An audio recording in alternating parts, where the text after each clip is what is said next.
Deep breaths. The market will turn around soon, but not this week.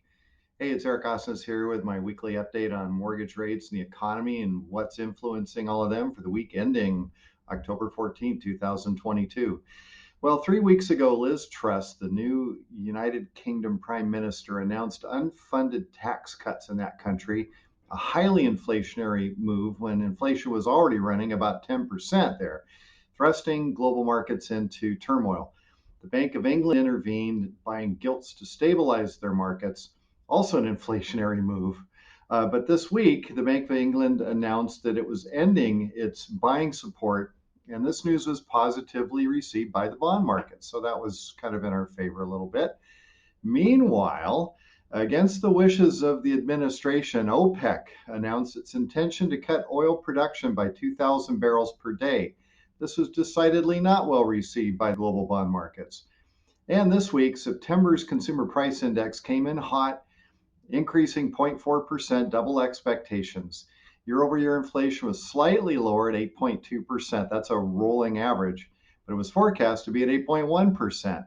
The big news, though, was the core rate, which strips out food and energy costs, rose 0.8% and is now at 7.2% year over year, up from 6.7%. Certainly not bond friendly. One positive stat this week was the Cass Freight Index. That's a measure of the cost to deliver goods across the U.S. It was up 1% in September, that's 16% year over year.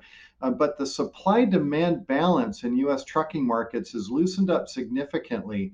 Companies' inventory levels are up, and that's probably a good sign. So we should see the cost of shipping decrease significantly in the months to come. That's good for bonds. For the week, rates were all over the place. Ended the week just slightly flat to better. Here are the national averages. Conventional 30-year fixed rate, 7.1%. 15-year fixed rate, 6.31%. 30-year fixed rate FHA and VA, 6.62%. And 30-year fixed rate jumbo, 6.06%. So we're still up over that 7% mark. Cross your fingers. Hopefully, we'll have some better weeks to come here. Other topics here. There's a slogan going around the internet right now, and it's pretty much true. Marry the house, rent the rate. Yeah, rates are elevated right now, but what's your rate when you rent? It's 100%. Rents are up actually 7.8% this year, according to Realtor.com.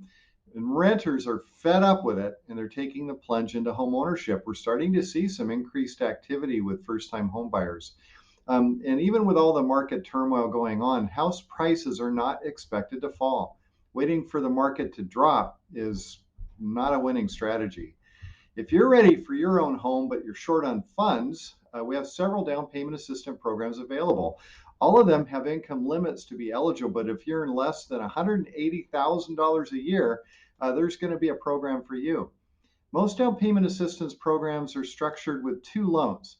There's a first mortgage, which is for up to 97% of the sale price, combined with a second mortgage to cover that down payment plus some or all of the closing costs. The second mortgages have a very low interest rate, typically 0% or 1%, and they have no monthly payments required. The loan just sort of sits there until at some point in the future you refinance, sell, or if you get to the end of the 30 years, at that point it would need to be paid off. These programs also give you a discounted cost for PMI, private mortgage insurance. That's something that's required whenever you put less than 20% down. So that helps out a little bit with the monthly payment. One thing that all of these programs have in common is that you must take a home buyer education class to be eligible. And lucky for you, I'll be teaching two of these classes in November. On Saturday, November 5th, be teaching one in West Seattle. That's going to run from 10 a.m. to 2:30 p.m. And Wednesday, November 16th, be teaching one in the evening in Tukwila. That'll run from 4:30 to about 9 o'clock p.m. These classes are sponsored by the Washington State Housing Finance Commission. That's a certified class which gives you eligibility for this and even other first-time home buyer and zero-down type loan programs. The class itself will pack you with knowledge on the home buying process, financing options, how to make a winning offer on a home, and also some really critical financial life skills, including some things about credit that you may have wrong or don't know about. Some really, really good information for your life. If you're interested in becoming a first-time buyer, or someone you love dearly is about ready to take the plunge, reserve your spot. You can email me, call me, and we'll get you set up. And of course, I'm always here available to answer questions, help solve those difficult story problems. Just reach out, 206-915-3742. You can email me, Eric at ericismybanker.com. And of course, just look for me on social media. Just look for Eric is my banker. That's it for me for this week. Hope you have a great weekend. Talk to you next week.